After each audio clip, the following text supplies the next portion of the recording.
नमस्कार, मेरा नाम है सचिन मिश्रा और आप सुन रहे हैं हर कहानी कुछ कहती है। आज हम जो कहानी लेकर आए हैं उसका नाम है सनसेट बुलवार्ड। इसके लेखक हैं गुलजार। उस रोज भी चारू जी अपने मामूल के मुताबिक सुबह 5:30 बजे उठ गई थी,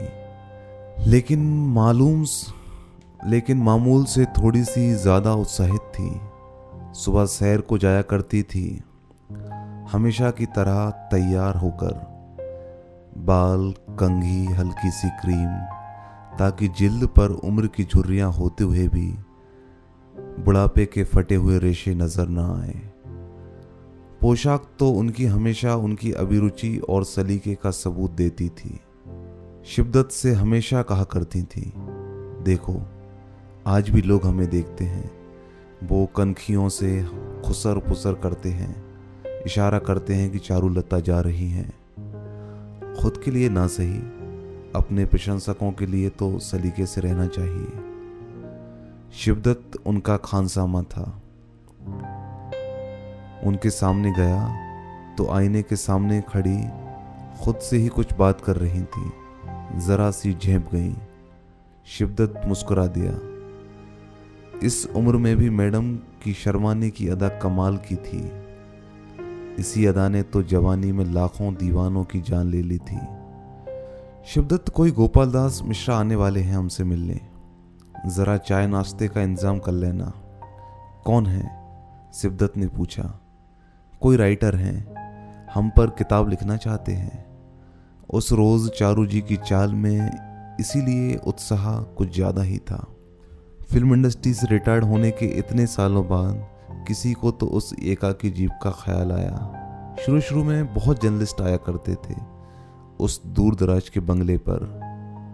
महाबलेश्वर रोज रोज कौन आता है। और चारुलता भी बहुत साल अपनी एक लहर लपट की उम्मीद पर जीती रही।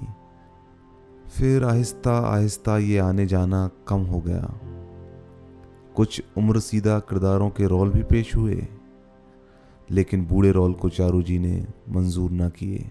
आईने के सामने खड़े होकर ठोड़ी ऊंची करके अक्सर देखा था खुद को। गर्दन पर कोई सिलवट नहीं थी, उम्र का कोई निशान नजर नहीं आता था। खुद से कुछ मुकामले भी हुए। अक्स ने कभी नहीं बताया कि तुम्हारी उम्र हो गई है। ये अक्स सिर्फ फिल्मों में बोलते हैं।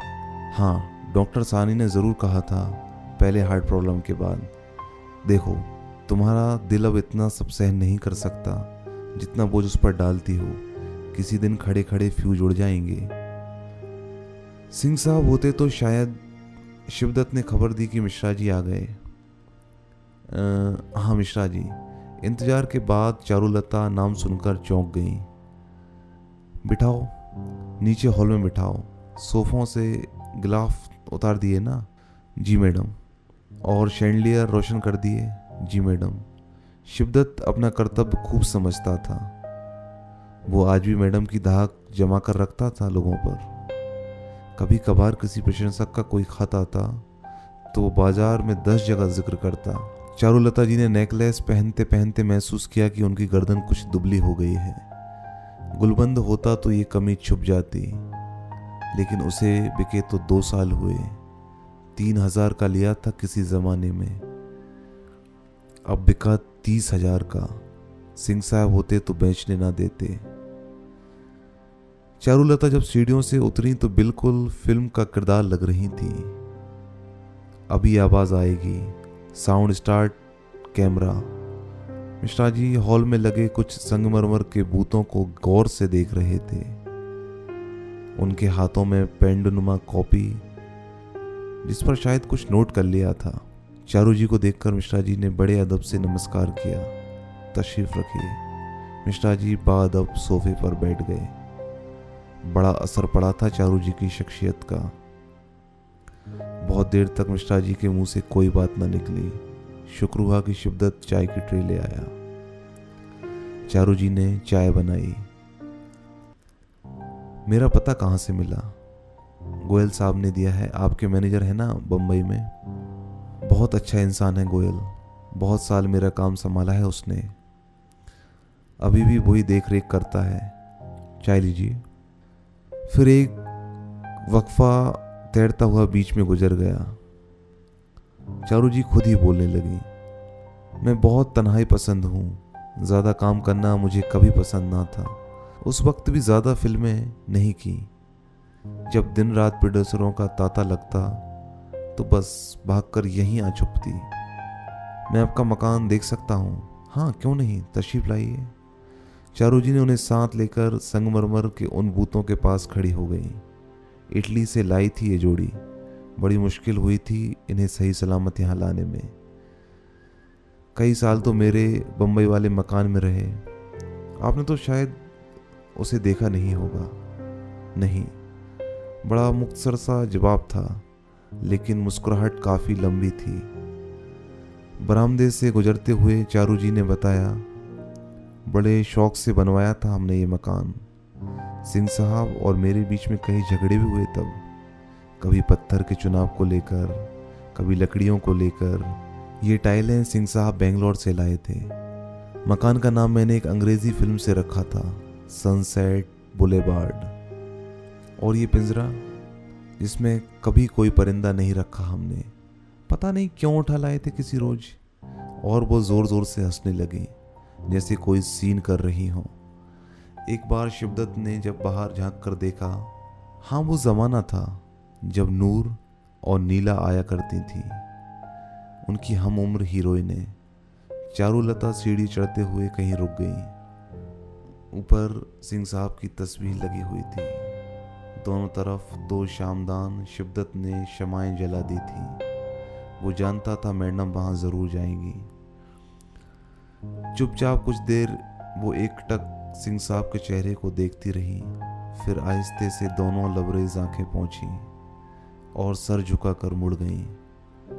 मिश्रा जी पीछे पीछे चल रहे थे और वो कह रही थी, बड़ी छोटी थी हमारी शादीशुदा जिंदगी, सिर्फ 3 साल 4 महीने और 18 दिन। एक बार फिर उन्होंने सुबक ली। शिवदत्त हॉल से ट्रे ले जा चुका था। पानी के लिए एक बार चारू जी ने आवाज़ दी। जवाब ना पाकर समझ गई बाहर होगा बाग में। ये खामोशी का वक्फा अब उन्हें अच्छा नहीं लग रहा था।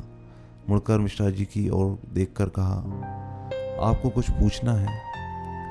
इस घर का रकबा कितना होगा? चारू जी ने कुछ मुजमिन सी आंखों से देखा मिश्रा जी की तरफ। रकबा और बिल्डअप एरिया? चारू जी कुछ बूझ सी गई, धीरे से कहा, गोयल को मालूम होगा। कोई बात नहीं, मैं गोयल साहब से मालूम कर लूंगा। मिश्रा जी खड़े हो गए।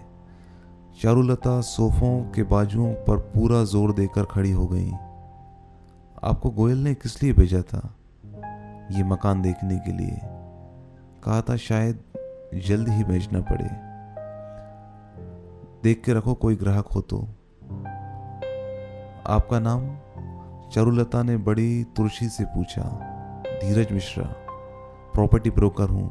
प्रॉपर्टी बेचने खरीदने की दलाली करता हूँ। उसने अपना कार्ड सामने कर दिया।